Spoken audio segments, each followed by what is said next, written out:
আসন্ন ত্রয়োদশ জাতীয় সংসদ নির্বাচনকে সামনে রেখে নারায়ণগঞ্জ ৩ সিদ্ধিরগঞ্জ সোনারগাঁও আসনে বিএনপি মনোনীত প্রার্থী আজহারুল ইসলাম মান্নানের পক্ষে নির্বাচনী গণসংযোগ করেছে যুবদলের নেতাকর্মীরা।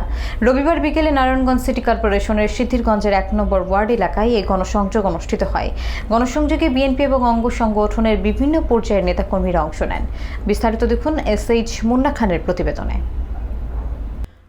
আসন্ন ত্রয়োদশ জাতীয় সংসদ নির্বাচনকে কেন্দ্র করে নারায়ণগঞ্জ ৩ সিদ্ধিরগঞ্জ সোনারগাঁও আসনে নির্বাচনী তৎপরতা জোরদার করেছে বিএনপি। এরই ধারাবাহিকতায় সিদ্ধিরগঞ্জ এলাকায় যুবদলের উদ্যোগে ধানের শীষ প্রতীকের পক্ষে নির্বাচনী গণসংযোগ অনুষ্ঠিত হয়েছে।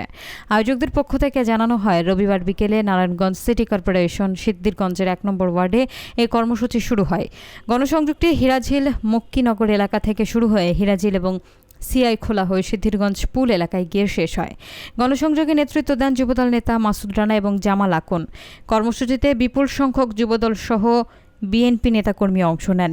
এ সময় সিদ্ধিরগঞ্জ থানা বিএনপির সাবেক সাধারণ সম্পাদক এম এ হালিম জুয়েল সাধারণ মানুষের মাঝে ধানের শীষের লিফলেট বিতরণ করেন এবং ধানের শীষের পক্ষে মিছিল করেন। এছাড়াও কর্মসূচিতে বিএনপি নেতা মোহাম্মদ জাকির হোসেন, মোহাম্মদ নাজিম উদ্দিন, আব্দুল মোতালেব, মোহাম্মদ রুবেল আহমেদ, মোহাম্মদ সুমন, রবিন সহ বিএনপি এবং অঙ্গ সংগঠনের বিভিন্ন পর্যায়ের নেতাকর্মীরা উপস্থিত ছিলেন। আজকে রাত্রে 12টার সময় তারেক রহমান সাহেব কাশপুর বালুর মঠে আসবে। আমরা যারা আছি সকলে 8:30টার মধ্যে রেডি হইয়া ওই যে আবদা কলোনি র্যান্ডিং পার্ক আছে যেন বালুরগঞ্জে ওইখানে উপস্থিত থাকবো। সমস্ত থানা নেতৃবৃন্দ একসাথে আমরা ওখানে মুখ করবো। সকলে তারেক রহমানের সাথে না দেখা করে আমি আসবো না। শেষ করে তারপর আমরা সবাই আসবো ইনশাল্লাহ।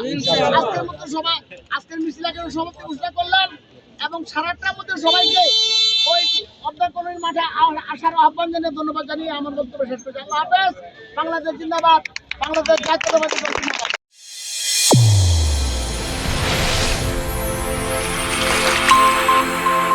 চ্যানেল A1 হৃদয়ের স্পন্দন।